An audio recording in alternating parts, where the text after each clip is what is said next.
Thank you for listening to the Business and Beyond podcast. We appreciate all of our listeners. If this is your first time listening to the Business and Beyond podcast, we hope you enjoy this episode. Episode 54 of the Business and Beyond podcast is brought to you by TX Whiskey. Tony and I here both set up. If you're watching on YouTube, you can see our glasses of TX Whiskey. And Tony, before the show, before I hit record, we were talking about credit card debt. And, we're not going to get in the situation we were talking about per se, but just in general, credit card debt's not, I want to say it's obviously a big deal right now. It's, you can call it an epidemic in our country and probably worldwide. I don't know if America in particular has it worse here. Yeah. I would guess so, but I'm not sure. But it's not a new thing. I mean, credit card issues, people getting in trouble with credit cards have been around since credit cards came out. Not just credit cards, but credit in general. Credit card. Whether through your bank you just have a credit line, which is how long? I mean, that's been going on as long as banks have been around. They've been loaning out money. Mm-hmm. We were talking about that, and I think we and as a show, and this is going to come out more this year, we've had a lot of discussions about kind of some different directions and things we want to talk about going forward this year. And this is a little bit part of that. We kind of have the same thought process on credit cards, and there's some people out there that would say, no, don't have any credit cards, don't have any credit, don't even have a credit score, have a null and void credit score. And then, of course, through that, anyone that doesn't understand that, if you don't have a credit score, it's not that it's zero, it's unobtained. Like they can't obtain a score because you have zero credit history, or you've wiped out all of your credit. And I guess it would take time for that to eventually show that you have none. And for that to happen, then everything is, obviously you would pay cash. Or, things like a home, you could still finance a home with no credit, but it would have to go through manual underwriting, which wouldn't be just a system that they spit all these numbers. They put everything in and it spits out this based on your credit score. It would take an actual person going through and manually setting up your loan and making sure you were, worth the risk for that. But then, so there's that part of it. And then there's the, it could be an opposite end of the spectrum that's everything should go on credit. Like, don't even own a debit card, only spend on a credit card solely, and then make your payments out of your bank account for the credit card. I think you can probably pin those ideas with the same as savings accounts and investing, which we'll get into investing a little bit deeper later on. And I would think people that use debit cards more often would want to put money in their savings account more often, as opposed to people that would rather use credit cards on that end of the spectrum probably are against savings accounts and putting it all investing. And just sitting in. Because the fear with a savings account is your money's sitting there and it's dying. Mm-hmm. I mean, that's the true. I mean, not that you don't need some savings, and obviously we're going to get way deeper into a lot of this as we go, not just in this episode, but a savings account is riddled and eaten up by inflation. Yeah. So what your dollar was worth today isn't what it's going to be worth tomorrow or next month or next year, and that money sitting in your savings account doing nothing, especially in just a general savings account, isn't earning enough interest to keep up with inflation, especially at today's rates. There's no way. And really what we do in our house is what we have in savings. That's emergency money. That's something just to grab. There are investment options where you can get to accounts where it's a lot easier to liquidate that, to get money out of it. And in general, depending on the emergency, most, even long-term retirement accounts, you can get money out of it within 24 hours or so. Depending on what bank you have and when they'll post that. But there are investment accounts that let you get it out quicker. But the few thousand we have in our savings, it's not enough. Where if you put it in, you could ask whatever random investor, TikToker, well, if you put that in and leave it in there for 30 we're putting money in investing. We have our investment accounts. We have our savings account more than I could go get it tomorrow. Not necessarily just emergencies with us. today, in fact, we're helping out one of my wife's ex-coworkers with some stuff, and that's what we went and got it in. Exactly. That option was, it was kind of like, if you can't help me now, that's fine. I'll figure something else out. But we could, because we have that money in savings. So we had investments. I could have said, we could help you out Friday. Yeah. Or whatever. I can't get, I don't have access to it.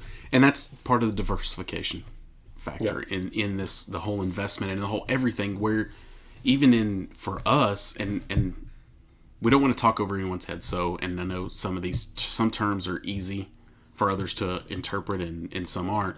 And we don't want to sound like rednecks either. Diversification is spreading out is the best way to explain, I guess, is, not putting all your eggs in one basket. We want to spread them out so that if one crumbles, you still have backup, right? You still have it there.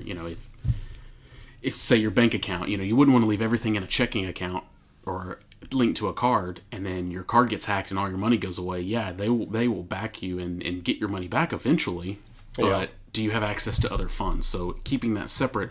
In our household, we do the same. We have a savings account linked with our checking in the same bank, which earns, I guess it does earn interest. I don't know what that is. In general, it's normal inflation might keep up with, but these days it's not these days. But so that account is our emergency fund. That's quick, easy. Within a few seconds, I can have that transferred to our checking account, and we would have access to it. Or, heaven forbid we ever needed anything. It's there in an instant. Then we have other savings that we put more into that has a little better return on it for a savings account. We could still get it pretty easily, and it may be just as fast as this one, but we tend to, that's where we're stockpiling a little money. It can, today it won't keep up with inflation, but it can keep up to an extent. It's long-term goals. But there's not so much in there where it's going to matter anyways. Right. Yeah, I'm not going to lose hundreds of thousands of dollars due to inflation because of this, and then we can circle into a little bit of investing here as well for the diversification is where you're putting, into whether it's mutual funds and stocks, and we would say invest a little bit everywhere. In mutual funds, I think are great. Having some in stocks is fine too. Cryptocurrency's hot now, and we'll talk more about that as we go. Anything we talk about, I personally have some in. So we're learning along with you as well. We're putting skins in the game in these aspects. I'm not going to tell you, hey, cryptocurrency might be a good place to go put your money if I haven't put money in cryptocurrency, and I have. Yeah. And we're talking about the different ends of those spectrums. Never save, always invest, or vice versa, or all credit or all debit. And really, it's not necessarily one right answer. It works different. People are different. Yeah. It's very political. It's usually if you want to, it's not right and wrong. It's just what works best. And if you want to find what works best for you, typically, just as in politics, depending on who you are, it's usually somewhere in the middle. Mm-hmm. And we know people that use credit cards to pay every one of their bills. One of their bills, their rent, everything, because they earn miles, they earn benefits, which are great. I use credit cards for that same purpose. Yeah. The one credit card I use for that, the only thing I purchase with it are, if we go on vacation, we'll go ahead and prepay for the hotel. Yeah. It's something we're going to pay it. We have the money for it, which is kind of a good rule. Like, don't buy it with a credit card if you can't afford it in general. Exactly. Or there's some rules if you can't pay for it twice. That's one that we follow in our household, at least that we look at, is, do we have the cash, if we needed to buy this twice? Whether it be recently we bought a generator for our home with the winter weather. And that was something we debated. We spent a lot of time researching and shopping. And we finally came down to it. And it's okay, can we purchase this 2 times cash? We could. Okay. What card now of our credit cards we have, which one gives us the best benefit if we were to put that on there? And that's how we made that decision, put it on there. And now we'll make that payment and get it paid off before any interest hits. Mm-hmm. So we can, because that's where people sometimes fall into that trap with the credit cards, is that you'll put things on credit cards and, I'm earning points, I'm earning miles. But then at the end of the month, you're going to pay interest on it. So how much did you really gain in that? The only way that makes sense is if you can pay that off every month. And that works. It does seem kind of risky depending on your personality, but if you're paying with bills with it, well, that's money. Ideally, cash. Some things you can already afford that you're already paying for. Exactly. Meals are never a good idea that's something like, okay, if you bought a TV, which isn't a good idea, but you're still enjoying that TV while you pay it, which I'm not recommending. That's still a bad thing. But food, you're paying for that a couple of months after you finish the meal, like, which sounds ridiculous when you think, like, why are you paying extra for it? Now, that's why there's some people that shouldn't have credit cards. Never. Not retail cards, which typically a terrible idea. Yeah. I get some people I know that have used them. Well, let's go ahead and talk about that. Okay. Retail cards are a bad idea. And everything we say, when we say are a bad idea, that's our opinions. And we've come together and we've put together a system that, like we said, will come out later on that are going to explain kind of what we wrap around as, how we feel like financially you should be living. Yeah. Or running your business as well. But store cards, the only thing that they do is they build brand loyalty. Yeah. That's exactly what they do. There's really never, you get some of these, that's interest. Lowe's is one of the biggest ones. Every time, or Home Depot too. They ask me, do you have a card? Are you a pro member? Are you this? No, I'm not. They ask you about 10 times. Yeah, you get this, because they want you to, we can give you, I don't even know it, 10% off. I don't know if that's even a thing. But the thing is that you're stuck to when you have that. Because trust me, in the past, I had Lowe's Home Depot cards. I don't anymore. Yeah. But because what happens is when you want to go buy something, you don't shop around. You only shop within them. You're only going to compare the products they offer, who offers here, who my local, an Ace Hardware or a local person might be offering me. But because I have this brand loyalty that I'm locked in to have to purchase from them because they're the ones giving me the credit. So what happened with us is, this is why we got a Home Depot card back in the day, is our washer and dryer started to act up. And it was, I don't know, I'm not, hands-on mechanical type guy. It might have lasted a while. It wasn't breaking down. It was just doing this. And we did a little bit of research and said, okay, it's kind of on its last leg. So in general, when you don't have a credit card for that, you save up to buy it. And then when it probably would have lasted how many ever months it would save to buy it. But we went and got a credit card, went ahead and bought it because, they gave us a $3,000, $4,000 limit, whatever. And that increased our budget for a washer and dryer because we had a higher limit. And, instead of going and buy, I don't even know if they still have $300 brand new washers and dryers, $300 each. But, $4,000, let's go up. Let's buy, we can afford it. Afford, air quotes. But that's how you get in that trap. And that's why we're going to talk, each thing we talk about, we'll talk about the extremes. Yeah. It's the exception to the rule. Yeah. Or the exception that makes the rule, if you want to look at it that way. But I've heard people that would do this and it kind of benefits them. Like they'll go to Kohl's and they're like, okay, they get an extra how many percent off for signing up. They sign up and they never use it again. They do it, they pay it off, they're done. Ideally, that's the conversation you have with yourself in the checkout line. It's, I'll just do it. Like, I'm not going to use the credit card. Academy's been really bad about it recently when I've gone in. They'll ask you and I'll be like, no, I'm good. I'm using my card here that has my gold card that gives me better benefits than you're going to give me. Well, but you get this today and you don't even... no, they really are pushy about that right now. And if you have generally good credit and you're not going to worry about all the inquiries that jump on your credit card statement, which that's another bad deal with... That does not look good on your credit. The inquiries are different. Yeah. You go search for a house or, when I bought my truck, I think I had 2 or 3 inquiries. I don't know why they were on my credit so much. Those didn't look near as bad as if I got 1 inquiry from getting a Best Buy credit card, which I did when I was 18. Yeah. Not a good idea because that's when you buy Guitar Hero just because, hey, I have the credit. Why not buy Guitar Hero? Yeah.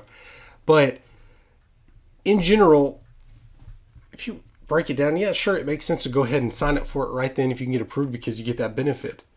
But you're not going to... 99 out of 100 times, or 99 out of 100 consumers aren't going to cut that credit card up, pay it off, and be done with it. The majority of the population is going to carry credit card debt month after month.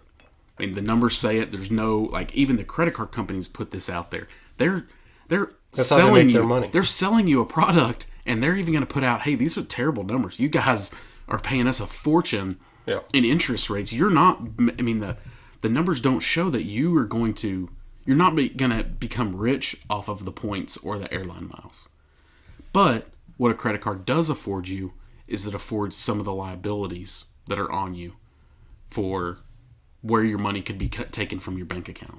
Yeah. And that's where we've adjusted a lot to, is using our credit cards more often on more purchases, our everyday purchases. So how we do it is we use a budgeting app, and we go in at the beginning. Actually, even now I'm starting to build our budget for February, about a week early, to make sure we hit all of our, our normal bills that are in there, and, anything coming up with kids' sports or school events or anything. Everything's budgeted. We go on a zero-based budget. Money every month goes somewhere, whether it's in a category or it goes, one of the categories is saving, giving. We do a lot of tithing. That all those categories, it's zero-based. We spend every dollar somewhere, right? Yeah. We're not spending it on products, but if we don't spend it, it's going into savings. Yeah. So, or some sort of savings, whether we're saving towards a You're purchase not saying of something. We have $1,000 extra this month. What do you want to do? It's just sitting there. If you want to do something or need to do something, is there money for it in the budget? Exactly. And that's how we run. It's not, well, we have this extra money, and occasionally we do, right? With our kids' sports, sometimes it's up or down, or with school, right? School events, you never know how much. Kids are going to come up with fundraisers or pictures now or whatever it might be. So we put a little extra there. So towards the end of the month, when we know, hey, we've spent all we're going to spend out of this category, we've got $50 or $100 extra. Well, okay, let's put it here in restaurants, or let's put some in groceries because we want to buy some extra. But you go ahead and budget that. It's not. Hey, we have extra money. Let's go eat out tonight. Everything's already budgeted. We make adjustments as the month goes, and we see trends change a little bit because we do hit times where we get busy, and it's easy just to say, hey, we're going to go out to eat. Because I can promise you, most people, you look at your budget, if you break it down on paper, everyone eats out more than they should and spends entirely too much money on it. And that was one of our problems in the past. So we go back on this zero-based budget. Everything's accounted for. Every dollar is already spent before the month even starts. We know where the money's going to go. Yeah. Then we make adjustments as the month goes. Okay, we can do this or this. And if we have extra, I tend to like to, hey, let's throw a little extra in this savings here so that we get closer to that new TV, that new surround sound system or whatever you want. Bitcoin plunges and you want to throw some money at it. You know what? That happened just this week. It did drop. Yeah. And I wanted to throw some more money at it. And I looked on our budget. I'm like, okay, well, you know what? We're not spending this. We're going to have this extra. Hey, I'm going to go ahead and I'm going to buy some more. You're exactly right with that. That's what you want to do. But you don't want to go into this blindly and not know how much you're spending. Mm-hmm. And then just go, I want to go spend $200 on Bitcoin today. Yeah. Well, are you sure you have that? That's where I think this whole thing's going to start. Number one is you got to sit down. You got to apply some type of budget. Where you're spending, if you are spending or charging your credit card, you're doing it on stuff that's already budgeted out. So that's the point I was getting to. That's exactly what we do. Is we have it in a budget. If we go to the grocery store and I take one of my credit cards and I use it, whatever that amount is, I go to my grocery budget and I still take it off the budget. Yeah.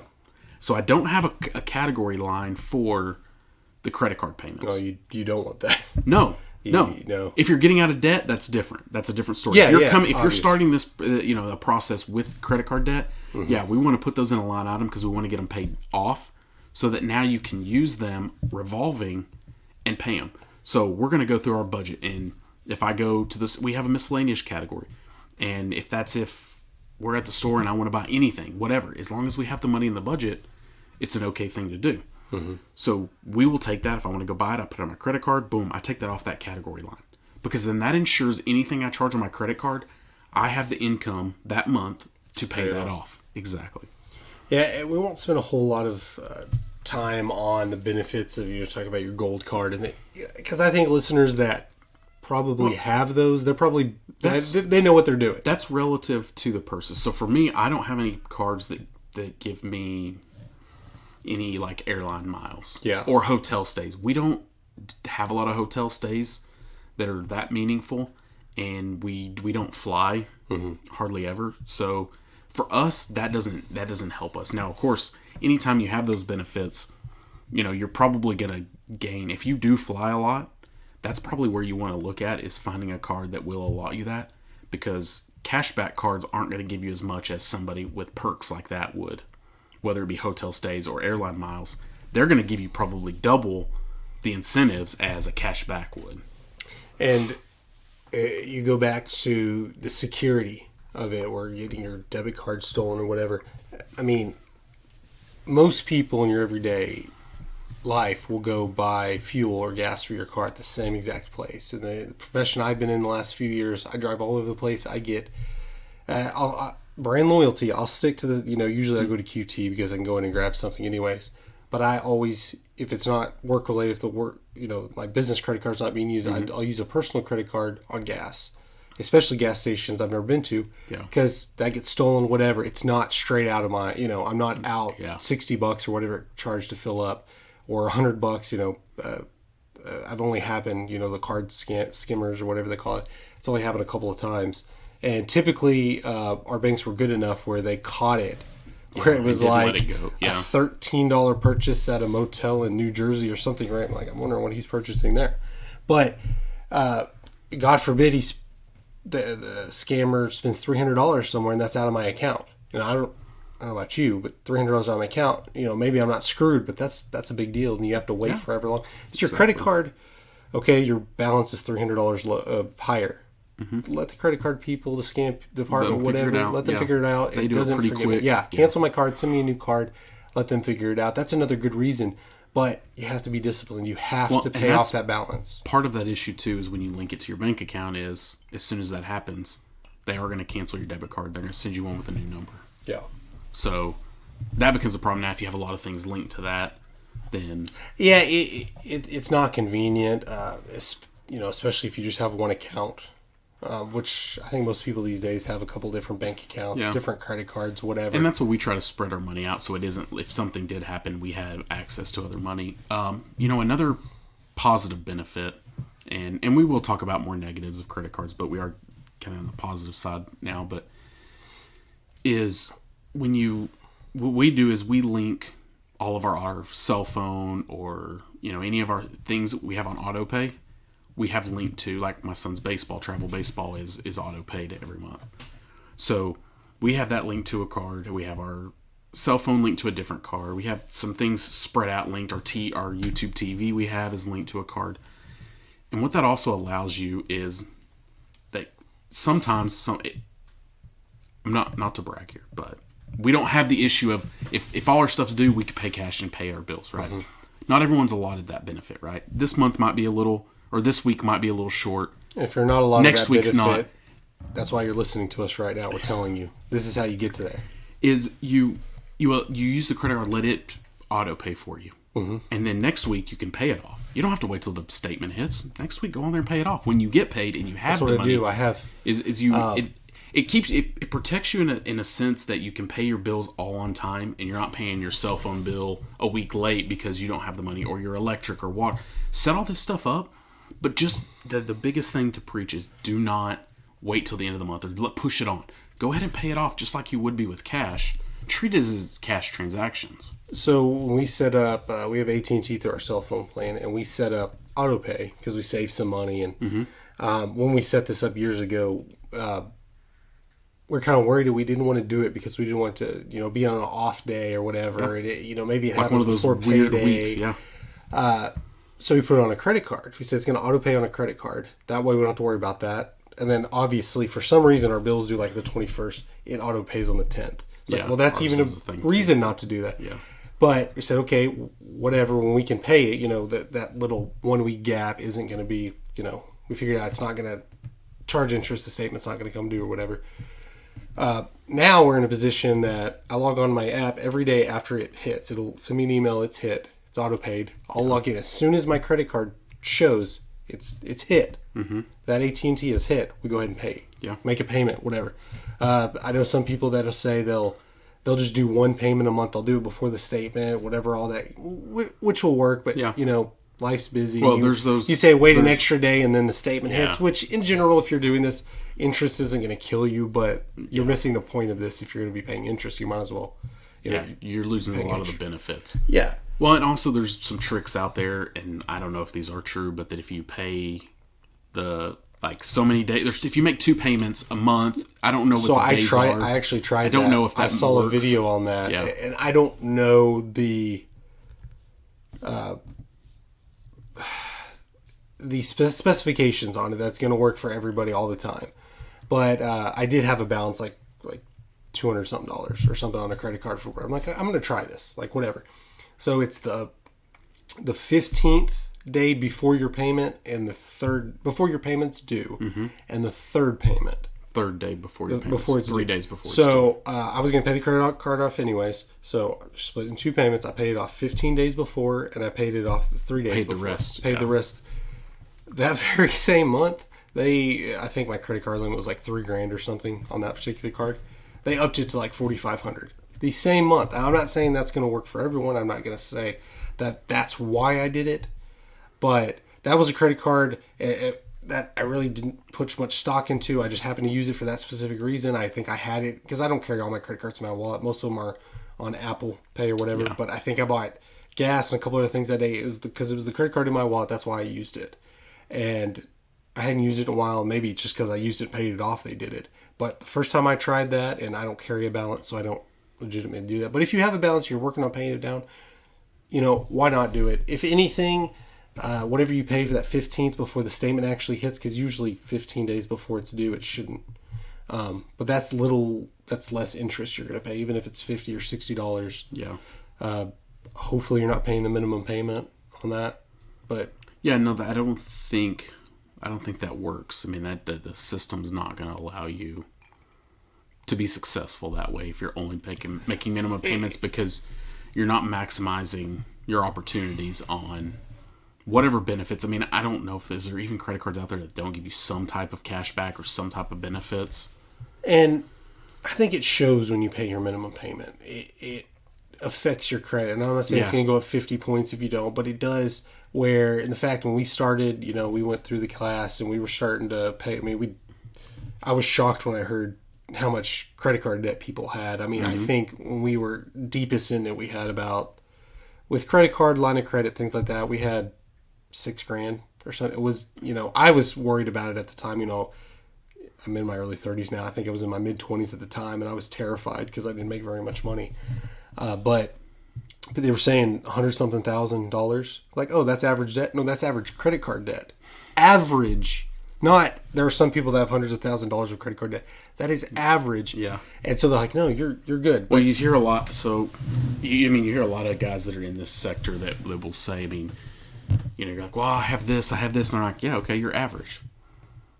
I mean, you're just another person. You're normal. That's what this world's come to, or this country. I don't know, worldwide. Like we said, we don't know what it is in other countries, but you've become normal by carrying a lot of credit card debt. And it's just like, that's just something you learn is at 18, I'm going to get a credit card, I'm going to start racking debt up, and then I'm going to spend the rest of my life paying that off. Yeah. And the point I was going for is, if your minimum payment's $25, pay $30. It doesn't seem significant, but you're not paying the minimum payment. Mm-hmm. And over the big realm of everything, it's probably not going to save you much money. But if you're trying to help your credit, that does reflect better on your credit in the long term, as you're not just making the minimum payment. Yeah. You're not making a credit card payment with the credit card. Because trust me, credit card companies, they know when you do that. Mm-hmm. Everything, it's not always just, okay, you're making 100% on-time payments, which is good. You have a certain amount of inquiries, which is good or bad or whatever. That does affect it. But little things you don't know can't affect how much debt are you carrying month to month as well. That there's a certain percentage that looks good. And we're not talking necessarily about scores per se, because, what are you supposed to have to, pretty much be approved for a house? Like 650? Minimum. It depends which score they're looking at. But in general, when you apply for credit somewhere, they don't just like, oh, his score's this is debt to income ratio. Good. No, there's a lot. Exactly. That goes into that. And some of it has to do with, what your relationship with that lender or bank is, whether it be Chase or Capital One, whoever. If you've defaulted in the past, you're probably not ever going to get another card with them anyways. They do keep tabs on those types of things. Absolutely, they do. And that's why lots of times you get emails, or if you still get mail out. The only thing I get in the mail is credit card offers, because I have everything paperless. But we'll get different... Excuse my phone's ringing right in the middle of a recording. But we get emails, I think, because we have a Chase credit card, which is paid off. We don't even use it. We bank through Chase. We have an account with them. But we don't have our mortgage through Chase. Now we send us accounts like, hey, you do good on this end. Why don't you go ahead? We know how much you make. Yeah. Or, well, they know how much one of us makes. My wife goes into a different account, but they know how much we put in there every month. They know everything about us. It's pretty much, hey, here's just sign. We know all your information. Mm-hmm. And it goes back to brand loyalty. Now, the difference in a Walmart credit card or a Best Buy credit card or Kohl's credit card and, better credit cards, you always have to, you when you get in your credit score, hey, you're pre-approved for this. Well, look into the fine print. Or not even just the fine print. It tells you everything. What's your rate? Most credit cards now are 20% on average. If you have good credit, you can get a lot lower. 14, 15, 16, but something. I've seen some, I've done a little research on it, hey, that seems kind of high. And I look, and some, especially, I don't know, Credit One, ones that are more for people who don't have great credit, they can get 40%. You have an annual fee, which most people don't think about it because, they'll put the annual fee on the card and the balance. Well, that's okay, whatever. You're paying even bigger annual fee. Yeah, and then that's the thing is if you're going to pay an annual fee, it needs to pay off for you. I mean, there are a lot of good credit cards out there that have annual fees. There's some American Express, offers they have that you're going to have an annual fee, but the perks you get from that outweigh what those annual fees are. So you also have to weigh that is it worth? Don't just say, well, there's an annual fee. I don't want that. Exactly. I want no annual fees. No, well, how are you planning on using the card? That's how you should go into it, is don't just apply for a card just because they send you an offer. Mm-hmm. What are the perks and benefits, and how do those perks and benefits help me? For us personally, a card that gives you a lot of airline miles does nothing for us. So that's not a benefit to us. Something with cash back, something with some hotel perks maybe, there's other things, but pretty much, a cash back card is going to be the best for our situation. And usually I just use that to pay the, sometimes you use it enough and you're paying off the balance anyways, and you have, $50 you can use. Mm-hmm. Usually I'll go buy something, I'll go buy dinner, and then I'll just pay it off with that. So I don't have to pay that's for what it. we do typically is we build up on all of our cards. We just let them build up until, say, we're going to go on vacation or something. And then and we'll either cash them out, or I've got one card, they have a store that you can go to and purchase gift cards and things. We'll pretty much just build them up until we're going to go on vacation or a trip, and it's okay, here's what we've got. Boom, there's dinner for a night with the points we've earned. So, in general, people who are trying to pay off your debt, there's, I won't call it misconception, but there's a lot of different areas out there. You're talking about the snowball effect. You talk about, pay off all your credit card debt. Then you can worry about investing and saving. Mm-hmm. What's kind of your stance on that? If you have credit card debt, you're kind of managing. You're okay, I'm not using my credit cards anymore. I'm paying it down. It's going to be paid off in I think a that's year. We're talking about, I don't have a hard line of, at this point, you need to be paid down to where you can start investing. Obviously, the best way to invest is to invest yesterday. Yeah. There's never too soon to start investing. Even for your kids' future, for your future, you can never start too early because you have to factor in that compound interest. Now, there is a thinking of if you're bogged down with credit card debt, you can invest the max amount to earn that, to get that. I would say first step is you've got to get on a budget. Yeah. And then figure out where we got money going and find places in that budget where we can start putting just a little bit towards some investing. Obviously if you have your 401ks at your work that they're matching and you have, those, you want to keep those rolling. You want to keep those going because we need those matches. We want that. That's free money essentially. Yeah. The matches, stuff coming out of your account. You're not even thinking about that. You already have it. But the next it's not even in your budget. It's your budget really is after it's paid. You want to make sure you knock down this debt, especially credit card debt. Consumer debt would be credit cards, vehicles. Get that knocked down as fast as possible to a point where you have some extra spending money. You can afford these payments. You want to get all the credit cards knocked out where you're revolving month by month. You're paying those off every month. Yeah. Until you get to that point, just keep attacking them hard and find a little money here and there, whether it's 10, 20, and start to invest in some things. And we're touching on investing just a little bit. We're not going to get deep into it today, but we don't want to invest in anything that we don't understand. Yeah. So, with the cryptocurrencies, that's a new hot thing. That's like really, or NFTs are big now. Yeah, don't just like, don't make your first investment Apple or Facebook or Meta or whatever. Yeah, if you don't understand it. Yeah, you're going to go find a safe mutual fund or something like that. Yeah. And I would say just go ahead and start, even if you're paying off debt, unless you don't have any extra money. Because it's kind of like it's sort of psychological. I know when we started investing, my wife was a little skeptical. Like, she obviously believed in it, but she was worried, like, what if you put it in, the market crashes or whatever.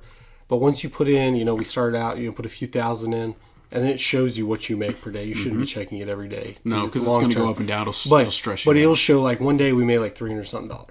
And you don't really make it, and you don't really lose it until you take it out. Right. But she's like, let's put more money in there, because it was a mutual fund. And factors, so that's why, like, you just get it in there, and you're more likely to keep doing it. And it may not be significant. Like, if you're sitting on here and you don't have if you're sitting and listening to us, you don't have any issues with debt, and you're already investing, and you're saying, no, don't. That's not.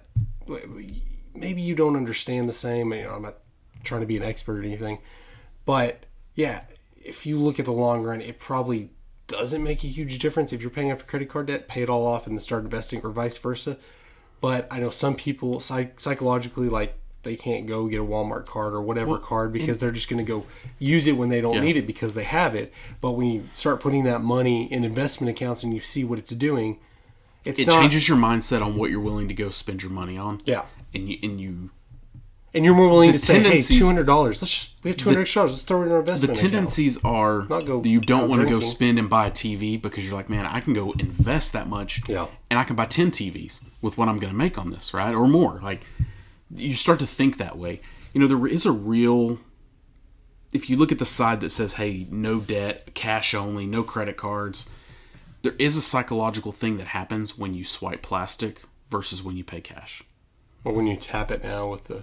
Yeah, like, you putting $200 cash down hits a little different than $200 on a card. I'm not even pulling money out of your wallet and counting. You're like, how much do I have left? And exactly, there is a psychological thing to that, and I would never take that away. Is that is a true deal. Like, you really will feel different when you put cash down versus when you swipe a card. Just like when you swipe a debit card and it's coming out of your bank instantly, and you swipe a credit card and you're not going to have to deal with it for 30 days. Yeah. There's a different psychological factor there. So that's where and sometimes this is going to be good in an instance where when you build that, and especially if you were in debt, have debt issues, and you pay those off, and then now you circle back and you're going to use this credit card, you think twice about just swiping. Because it's really easy, just swipe, not even thinking about it, right? And at the end of the month, you're like, holy crap, what happened? Or Amazon or Grubhub or whatever. You're not exactly even doing. You're just hitting submit or just order. So once you get to that point, you'll start to when it hurts a little to swipe the credit card. That's good. Yeah, that's good. We want to think about that. We want to make conscious decisions on when and what we swipe a credit card on, and make sure you're not going down that rabbit hole again that you may have been in, or anyone that hasn't ever been there. Let's not go down that rabbit hole and just swipe. If you're listening to this point of the show, there are probably two types of people. If you're still listening, if you haven't clicked off somewhere or on YouTube or whatever, you're shaking your head, you're nodding, you're saying, yep, because you're already past that. Mm-hmm. Or you kind of have a pit in your stomach. You're like, yeah, I need to kind of do that. And that's good if you're feeling guilty right now. That's what you want to. And then you're maybe the third person who stopped 5 minutes in when they said, fuck these guys. Credit card debt, it's going to make me feel bad. These guys don't know what they're talking about. They've never been in this situation. Yeah, we've been in more. So we may under-exaggerate if that's the correct way to say it. And I don't want to make sure. We were completely open and honest on this show. And I want to make sure that people that we're going through, and this is going to be, you can call it a series or just a long going this year, that we're going through this whole process of different aspects of how we feel you should be running your personal life and your business. So I want to be open and honest, and I want people to understand where we're coming from. My wife and I paid off over $47,000 in credit card debt. So it makes my $6,000 seem like... To get to the point we're at. So we fought through that. We ate dog shit for a long time. We went all in, and we knocked that out. Yeah. Now, and through that process, we understand where we don't want to be, one. Yeah. But now we understand how to handle that debt. We understand, hey, you can use credit. It's okay to use credit cards. That can be normal. going and paying cash for everything, some people that works great. Some people it's not. I mean, if you can handle it, there's fine. You can earn the benefits, you can do it, but there are types of people that just can't do it. The money will burn a hole in their pocket. And it'll help if you run a small business. Yeah. You need that credit. Yes. Lots of times it's not a business credit card. It's like, I'm using my personal credit card and all this stuff, and my personal credit. We talked to Zach Green. He talked about. He went out. He went and took out a second mortgage on his home, or and if you're all about cash, that's not even an option. Yeah, exactly. I mean, these guys went out and maxed out credit cards. They went all in, but it's something they believed in, and they had a plan too. We're not telling you, hey, go max it out to build your business, but utilize that. If you've got that credit available to you, utilize that. And usually in general it's good credit, maybe not good decision. It depends what you're doing with your business. And I think that's where you're not good credit. You're not using Walmart credit cards and Home Depot credit cards. Good credit to build your versus business. Bad credit is. I don't see that as a term. Like, credit is credit, right? It's just It is what it is. There's not, well, this one's better than the other. It's all credit, right? You can build credit. Maybe this purchase is better than the other. But what you said, yeah, exactly. There are purchases that are better than others, but having a mix of credit cards, home, vehicles, like that all is good on your credit to have a majority, not just all credit cards, not just a home, not just a vehicle. Having a mix of everything is good, that diversity, but let's make good decisions and good purchases with that as well. Yeah. Thank you again for supporting the Business and Beyond podcast. Be sure to hit the subscribe button to be alerted every time we post a new episode.